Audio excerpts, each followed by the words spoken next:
sacó una frase y que pegó mucho.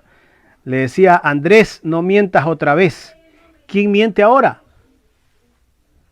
Bueno, aquí vemos el gobierno de Lazo y su campaña fue absolutamente mentirosa, incumplió todas sus ofertas de campaña, le engañó al país para calificarse como candidato, engañó al país también, engañó a las autoridades y ahora parecemos que está engañando a su propia familia, ¿no? Parece que hay recursos offshore que otros no conocían y bueno, esto parece que tiene repercusiones también a ese nivel. Yo creo que el señor Lazo ha incumplido al Ecuador. Tenemos una política nefasta que ha significado atacar a la clase media, destruir la institucionalidad pública, destruir la seguridad de nuestro país, no hacer nada al respecto del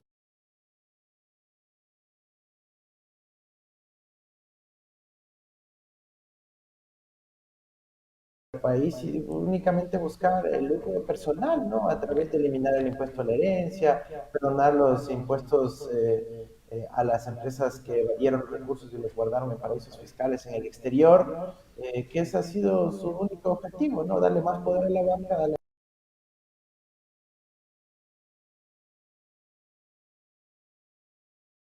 del Ecuador.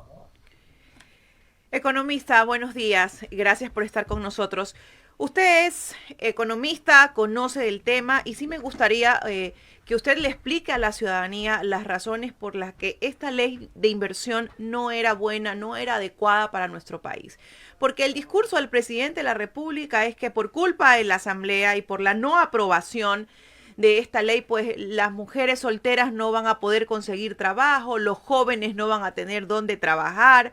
Y ese pues es el discurso del no va a haber crecimiento económico. Pero teníamos una ley que hablaba de incentivos tributarios para la creación de zonas francas, promoción de alianzas público-privadas, mayor control de mercado de valores, reformas en el sector de comunicación y en el tema de incentivos tributarios había como un debate y ahí quiero que usted como experto en el tema nos diga la exoneración de impuestos a la salida de divisa y la tarifa cero de impuesto al valor agregado. En la exoneración de impuestos de salida de divisa se manifestaba que podía haber una fuga de capitales. Díganos usted, confírmenos eso y de pronto para que el pueblo entienda por qué no era esa ley de inversión tan adecuada en los momentos que se encuentra nuestro país. Mira, esa ley era terrible, ¿no? No, para nada tenía que ver con inversiones, porque no mencionaba qué inversiones iban a concretar en el país, no decía el nombre de ningún proyecto. ¿Acaso era el complejo petroquímico? ¿Acaso era una nueva hidroeléctrica? ¿Acaso era una carretera, una supercarretera? ¿Acaso era el tren playero? Nada, no decía ningún proyecto que iba a estar detrás de la ley de inversiones. Entonces era una ficción, era una ley para privatizar lo que ya existe para poder generar zonas francas en donde no se paguen impuestos para los amigos del gobierno, como ocurrió durante Magua, durante el gobierno de Gustavo Noboa, del cual él fue parte, ¿no es cierto? Y obviamente era un proyecto para darle más poder a la banca, subiendo las tasas de interés, permitiéndoles deshacerse de la cartera mala para pasarle al IES y obviamente permitiendo que los banqueros dejen de llamarse banqueros para que puedan controlar varios sectores de la economía. Entonces, aquí no había nada que tenía que ver con inversiones. Mencionaban cifras alegres, 30.000 millones, 2 millones de empleos, etcétera, pero nunca explicaban cómo se vinculaba el articulado legal con esas cifras, porque no mencionaban cuáles eran los proyectos productivos, industriales, tecnológicos de por medio que supuestamente iba a haber con esa inversión. Entonces, todo era un cuento. Lo que ha ocurrido, y como bien menciona Carla, más bien es la salida de dólares del Ecuador. Ha habido salida de dólares en el gobierno de Guillermo Lazo y de Lenín Moreno. Imagínense, Lenín Moreno deja el país y resulta que ahora, recuerden que en campaña nosotros hablábamos que había más de 8.000 millones de dólares del Estado en el exterior. Ahora ya hay 10.500 millones de dólares del Estado en el exterior guardados afuera. Obviamente no hay inversión, pues, porque están poniendo la plata en el exterior. ¿Qué más está ocurriendo? El Banco Central publicó las cifras de lo que se llama la posición de inversión internacional. Los economistas que quieran investigar, meterse a la página del banco, revisen la posición de inversión internacional y van a encontrar que las familias más pudientes del Ecuador y un puñado de empresas tienen cerca de 50.000 millones de dólares en el exterior. en esa cantidad ha aumentado la plata que ha fugado del país. ¿Por qué? Porque Lazo aprobó esa ley que perdona los impuestos a los que han escondido evadiendo los impuestos en el exterior. Entonces, al revés, en vez de incentivar que la plata vuelva, ha incentivado que se fugue, que se esconda, que se oculte, que se vada y se mantenga en paraísos fiscales.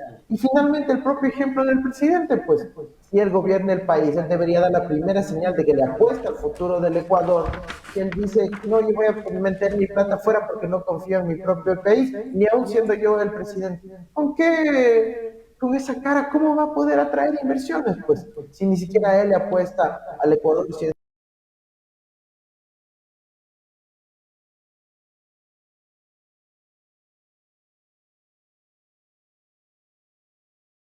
siendo un enorme millonario como es. Economista, pregunta clave. ¿Usted considera que es necesario en estos momentos una muerte cruzada? Yo creo que el país tiene que encontrar salidas democráticas donde no impliquen peleas entre políticos, sino soluciones para los ciudadanos. Soluciones para los ciudadanos. Ahora, si es que el presidente está enojado, molesto de que no tiene mayoría en la asamblea y que supuestamente cree que decretando la muerte cruzada la va a lograr, bienvenida a la muerte cruzada, que los ciudadanos tengan la oportunidad de pronunciarse. Yo creo que pueden haber otros procesos como una convocatoria de mandato en donde la ciudadanía exige la salida de Lazo por el cumplimiento de sus ofertas de campaña, ha dejado a la gente desamparada. Me dieron una señal de que el día siguiente de su victoria supuestamente iba a haber un boom de empleo en el país. Eso ha sido mentira. Ha habido un problema enorme de inseguridad, etcétera, y de migración, ¿no es cierto? Una expulsión de cientos de miles de ecuatorianos de su propia patria, similar a lo que ocurrió hace 22 años con el feriado bancario. Y ahora lo que necesitamos es la oportunidad de que los ciudadanos se pronuncien y vuelvan a retomar las riendas de su destino.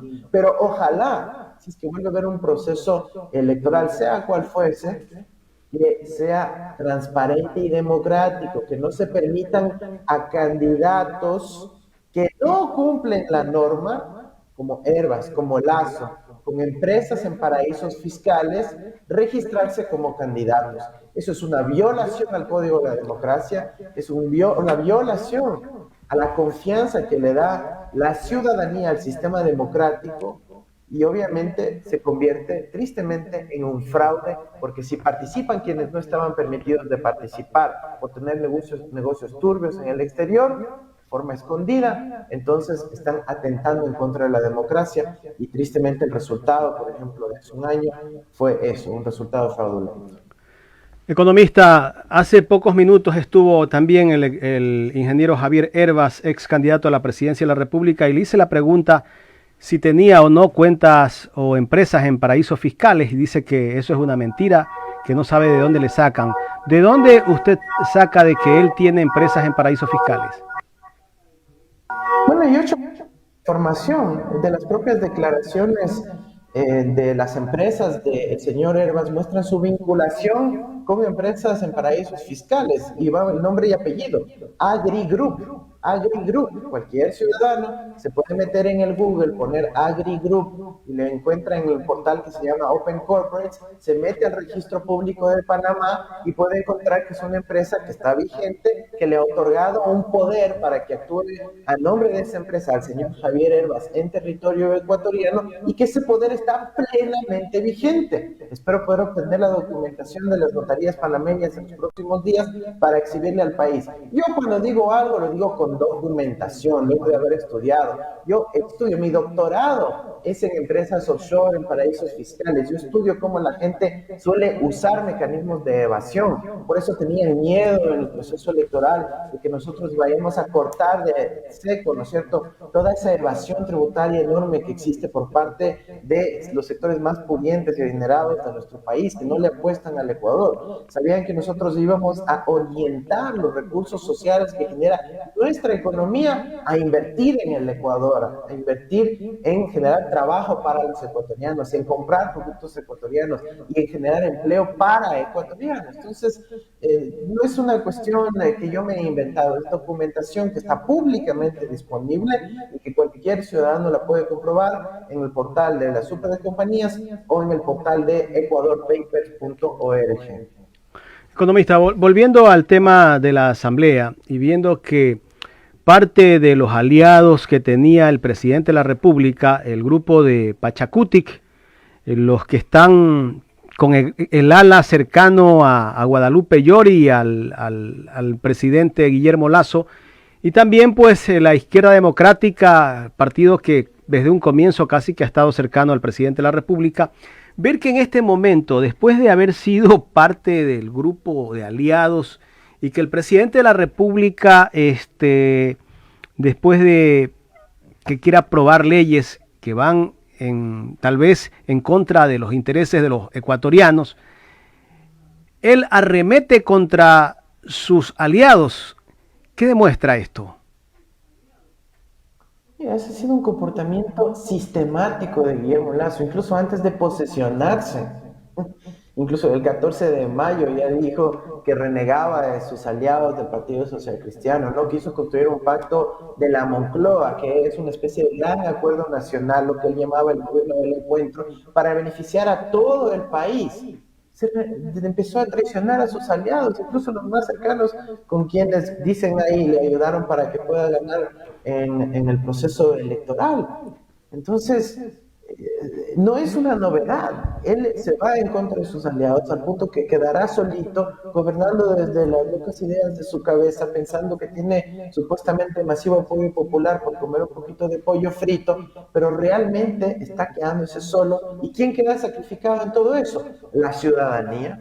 Porque él con sus rabietas, sus obsesiones de poder seguir teniendo más control para la banca, termina alejando a todos, al sector productivo, a los bananeros, a los camaroneros, a toda la industria de la pesca, a todo el sector de la construcción. No mete ni un dólar para reactivar la economía de nuestro país, no hay ni un plan de vivienda para el Ecuador, ha quitado y ha disminuido el flujo de crédito para los hipotecarios en el seguro social, ha evitado la posibilidad de otorgar recursos a los gobiernos locales para que inviertan en obra pública local dentro de cada uno de los cantones, está alejando cada vez más a todos quienes pudieran constituir un equipo para poder resolver los problemas del país.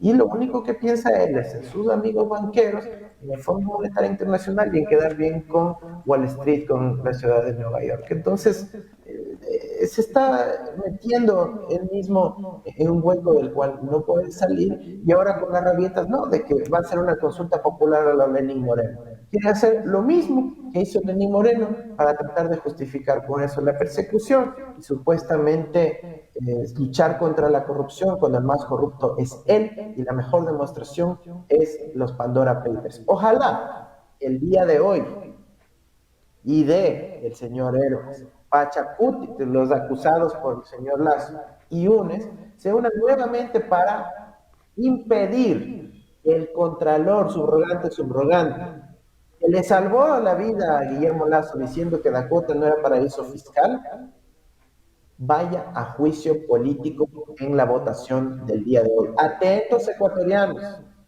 porque si es que no se aprueba eso, sabemos que solo es un mecanismo de chantaje, de intimidación y de judicialización de la política, asustar a sus rivales políticos, los anteriores aliados, para que apoyen a este contralor subrogante que le salvó la vida a Guillermo Lasso en el proceso de los Pandora Papers, con un informe de 1,5 páginas hecha en 5 minutos.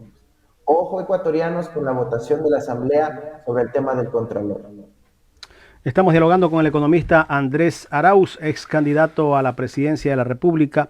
En el tema de seguridad, hace pocos días tuvimos en este espacio al gobernador del Guayas, y él decía que la inseguridad que existe en la provincia y en la provincia del Guayas es producto de la droga que ellos están incautando, lo que antes no se hizo en el gobierno de Correa, que todo lo que está pasando en el Ecuador es culpa de Correa.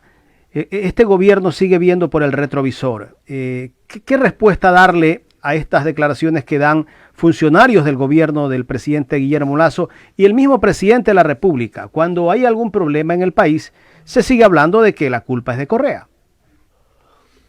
Bueno, primero yo pensaba que Rosemena dijo que el problema era falta de iluminación y que había que poner más postes de luz con luces LED, ¿no? Bueno, ahora dicen que más bien es culpa de Correa y quieren hacer ese vínculo perverso. Cuando todos sabemos que en nuestro gobierno, liderado por Rafael Correa, nosotros sí tuvimos soluciones al tema de la seguridad. Creamos una institucionalidad como nunca antes. El presidente se reunía todas las semanas con el gabinete de seguridad. Había una coordinación con la función judicial para evitar, ¿no es cierto?, que se vayan liberando a los delincuentes y poder proveer toda la información desde las distintas funciones del Estado para que se puedan proceder con este tipo de información y medidas para que el sistema judicial sea eficiente y opere y funcione. Habían bases de datos, habían sistemas georreferenciados, se implementó el sistema de videovigilancia que había que continuar. Pero ¿saben qué? El señor Lasso está apoyando una ley en los Estados Unidos y dice que hay que desmontar el sistema de cámaras de vigilancia porque han sido contratadas con cámaras chinas, que no les gusta que la tecnología sea china y que por eso hay que ir desmontando el ECO 911. ¿Pueden creer? Y vayan y pregunten al ECO 911, nadie ha hecho esa investigación. ¿Cuántas cámaras están dañadas sin mantenimiento? ¿Y cuántas más estaban planificadas desde nuestro gobierno que no se lograron instalar ni en el gobierno de Moreno y de Lasso? ¿Cuántos problemas hay que por falta de presupuesto no se está asignando recursos para renovar los uniformes, los chalecos, el abastecimiento de balas, la gasolina para los patrulleros, la renovación de la flota de patrulleros también que necesita la Policía Nacional? El número de efectivos tiene que aumentar, el número de guías penitenciarios para tener control sobre las cárceles, retomar el sistema de inteligencia carcelario para que hayan policías y agentes de inteligencia infiltrados entre los PPLs y que puedan alertarnos si es que va a haber algún problema. Todo eso se puede montar y se debe montar y ya funcionaba. El hecho de que digan que había supuesto pacto con los narcotráficos es el peor cinismo de este señor Arosemena y del propio Guillermo Lasso, y es la única narrativa que tienen para supuestamente argumentar de que eso es ahora lo que ocurre en el país. Eso es una mentira absurda. Lasso es un fracaso y se quiere esconder con la que ya sabemos la culpa de Correa. Eso es mentira, es falso, y todos sabemos que en la época de Correa había seguridad en nuestro país. Economista, bueno, lo que usted dice es una gran verdad. Y yo le hice una repregunta al gobernador, volviendo al tema de Arosemena, y le digo, pero el gobierno tiene el control de las fronteras, ¿por qué el gobierno no evita que esa droga que entra acá al país llegue a los puertos? El gobierno tiene el control de los puertos. ¿Por qué ellos no están tal vez cumpliendo con ese control que debe de hacérselo tanto en la frontera como en los puertos? Mira, aquí hay que entender que es un fenómeno efectivamente complejo, multicausal, que tiene dimensiones transnacionales, mecanismos ilegales y también tristemente legales. Yo te voy a decir una cosa, Jaime. En esta ley de inversiones, mal llamada así, pero que por suerte se archivó, se incluía un articulito que nadie le ha parado bola. Ese articulito decía que los bancos podían contratar aviones de forma directa, sin pasar por el Banco Central, para transportar billetes de a 100 y de a 50 fuera del país. ¿Qué? ¿Eso estaba en el...? Sí, eso estaba en el artículo que modificaba el Código Monetario.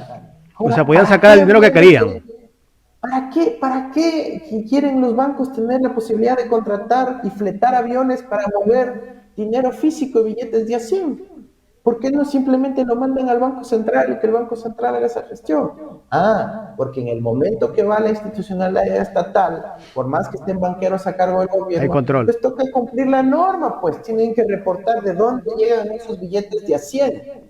Entonces aquí hay que tener una clara vinculación, un análisis muy sesudo y muy responsable con el país en determinar cuál es la relación entre la dinámica del narcotráfico, del lavado de dinero, del dinero en efectivo y el rol de la banca en ello. Hay que ser muy responsables en el análisis. Obviamente es un tema delicadísimo, pero no podemos ignorarlo. Y ojalá que los asambleístas nos digan por qué el presidente quiso meter ese artículo en la ley de inversiones que envió. Economista, bueno, hemos visto que las instituciones de control ahora están actuando porque el presidente de la República tiene que decirles al SRI, a ver, quiero que investiguen a través de una carta dirigida a la señora Marisol Andrade, creo que es, investiguen los impuestos del señor Javier Hervas, investiguen al ex esposo de Cynthia Viteri, investiguen a las personas que en este momento son rivales políticos míos. O sea, las instituciones de control están actuando de una manera que si no te lo dice el presidente no lo haces, pero van a una tiendita de barrio, van a cualquier negocio, ahí sí clausuran los negocios sin que el presidente de la República tenga que decírselos. ¿Qué está pasando con esto?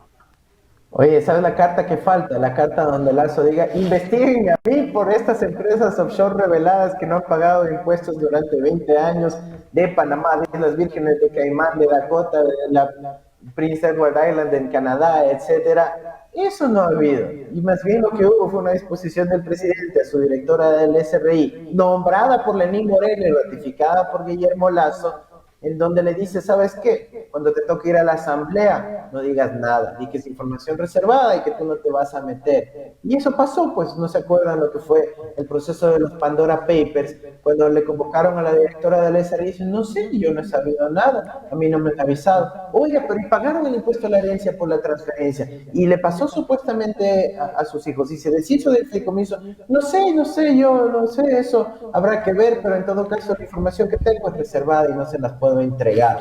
Entonces, cuando es de investigar, no lo hacen.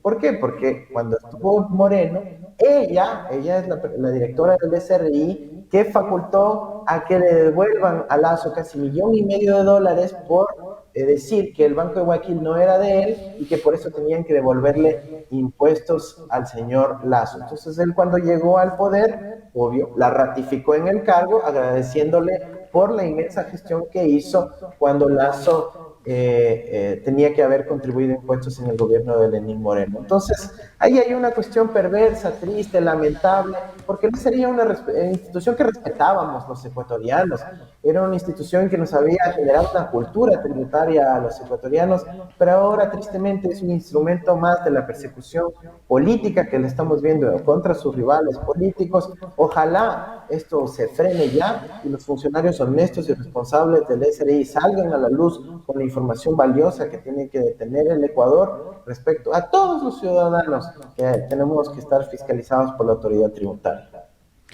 Economista, ¿qué lectura le podría dar a usted en estos momentos al movimiento Pachacutic? Porque bueno, vimos al movimiento Pachacutic estar muy aliado al gobierno, luego vimos que hubo una división de ese movimiento y ahora vemos cómo el presidente de la República acusa a los mismos miembros del movimiento Pachacutic. ¿Qué lectura le podemos dar a esto? ¿Será que Pachacutic definitivamente ya no es aliado del presidente o de pronto simple es un mecanismo? Mira, Lazo le apostó a esa alianza con Pachacutic, sobre todo en la asamblea, para poder generar una división de lo que se denomina el bloque histórico en términos gramscianos. ¿Qué quiere decir un bloque histórico? En donde hay una alianza de sectores que tienen más coincidencias entre sí que diferencias y que pueden llevar a cabo una transformación del país.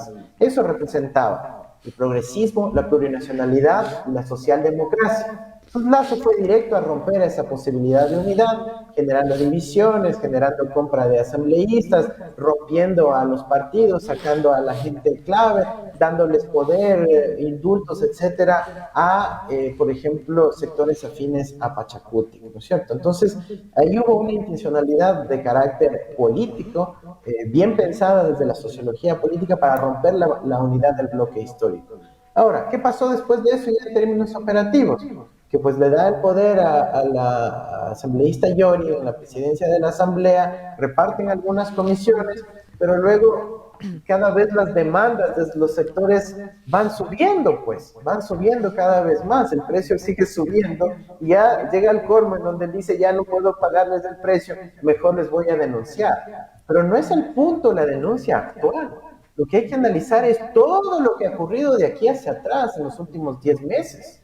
Porque es ahí donde tenemos que explorar qué ocurrió. Y el punto crítico de la historia del Ecuador se llama Pandora Papers, en donde uno de los asambleístas hoy denunciados por Guillermo Lazo, señor Edgar Quesada, defendió y votó por el informe de Pandora Papers en la comisión legislativa respectiva liderada por el asambleísta Cabascango, de su partido Pachacuti, y cuando pasó de la comisión al pleno de la asamblea, cambió de opinión y se salió a decir que el informe era falso y que no estaba de acuerdo y que iba a votar en contra para salvarle el puesto al señor Lazo. Ahora, eso no ocurre por un acto de magia, no, eso ocurre por alguna gestión que debía haber ocurrido y que tiene que investigarse. Así que, más allá de la ley de inversiones, hay que analizar el comportamiento sistemático. O también podemos recordar el episodio de lo que se llamó la pipa de la paz entre Ricardo Vanegas y Fernando Villavicencio, que se estaban tirando a matar por el caso Oro Negro, y que luego firmaron un acuerdo donde dijeron, no, ya, vamos a quedar de abuelitos y más bien vamos a repartirnos la Defensoría del Pueblo, sacando al único funcionario que estaba fiscalizando a Lenín Moreno, el peor presidente de la historia del Ecuador.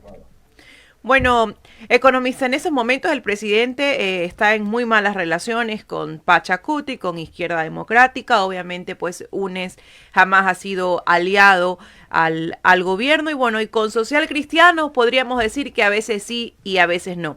Pero en las últimas declaraciones que ha dado el presidente, él ha manifestado que gobernará sin considerar la Asamblea Nacional. ¿Podrá realmente hacer esto? Qué bueno, ojalá, pues sí, a la hora que se da cuenta que es presidente, pues de la función ejecutiva. Claro que tiene que gobernar sin necesitar de la asamblea, si para eso le elegimos, o le eligieron los ecuatorianos, para que gobierne, no para que se pase quejando de la asamblea. Si uno tiene la administración pública, imagínense todo lo que se puede hacer. Controla Fuerzas Armadas, Policía, todos los ministerios, el sistema educativo, salud, ¿no es cierto? Tiene un enorme ejército de funcionarios públicos para solucionar la vida de la gente. Tiene las reservas más grandes de la historia con 10.500 millones de dólares guardados en el cajón y depositados en un banco en Suiza. Tiene el precio del petróleo por sobre los $100. Tiene una coyuntura externa favorable, tiene sus aliados en los Estados Unidos, a los bancos multilaterales que le quieren prestar plata, a los chinos que le donan las vacunas. Ya, pues hagan algo. Empiece a dar soluciones al pueblo ecuatoriano. Qué bueno que se haya dado cuenta que ha sido presidente de la función ejecutiva. Así que a empezar a transformar el país con urgencia. Queremos ver resultados ya, por el bien de los ecuatorianos. Qué bueno que se haya dado cuenta que ya no necesita de la asamblea para gobernar. Ahora, ¿qué es la verdad? Que lo que necesitaban era cambiar las leyes y ojalá, según ellos, la misma constitución para dejar anclado el poder a favor de la banca luego de que se vaya del gobierno. Por eso es que les obsesiona poder tener el control sobre la asamblea. Pero los ecuatorianos no debemos permitir eso, que gobierne con el marco legal vigente. Si acaso que todo depende de las leyes. Tantas cosas que puede sacar, decretos ejecutivos, reglamentos, puede sacar normas técnicas cada uno de los ministerios, ayudar a nuestros jóvenes para que puedan estudiar, ¿no es cierto? Dando recursos y créditos a las universidades para que puedan ampliar sus campos, construir edificios, laboratorios y que puedan caber más chicos y puedan estudiar. Puede solucionar el problema de las carreteras que requieren mantenimiento, puede solucionar el problema de la inseguridad dotando de recursos para la policía, pero todo quieren mandar a la asamblea como si fuese la culpa de la instancia legislativa. Imagínense que nosotros estuviéramos ahí quejándonos del legislativo, cuando el gobierno tiene suficientes facultades, suficientes instrumentos para dar soluciones al pueblo ecuatoriano. Economista, bueno, hemos hablado de muchos problemas del gobierno, del tema legislativo. ¿Qué haría usted en este momento si fuese el presidente de la República para solucionar tantos problemas? Mira, Jaime, hay muchas cosas que hay que hacer, ¿no? Pero lo primero que se necesita es ir resolviendo el problema de la inseguridad que están viviendo los ecuatorianos. Porque si no hay seguridad, no hay posibilidad de prosperar. Nos matan nuestros sueños, nos matan nuestra esperanza, nos tienen bajoneados, nos tienen con miedo de salir a la calle. Y eso no puede ser, porque la calle es el espacio público, nos pertenece a todos. No podemos tener ese miedo. El Estado tiene que recuperar su posición en la sociedad ecuatoriana mediante todas las políticas que ya mencioné antes en la entrevista, ¿no es cierto?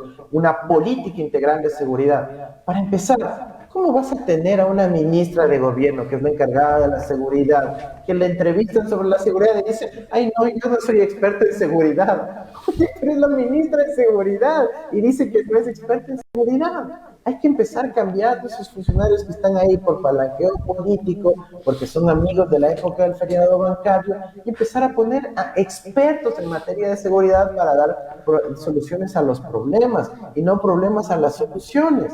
Hay que dar soluciones en materia, insisto, de recursos presupuestarios para nuestra Policía Nacional, de darle más fuerza al sistema de biovigilancia del ECO 911, de poder resolver el problema penitenciario con declaración de emergencia en la formación de guías penitenciarios, permitir que los jubilados de otras áreas de seguridad, militares, policías, agentes de aduanas, etcétera, puedan incorporarse como guías penitenciarios en el corto plazo, luego de unos cursos breves de materia de guía penitenciaria y derechos humanos para los PPLs.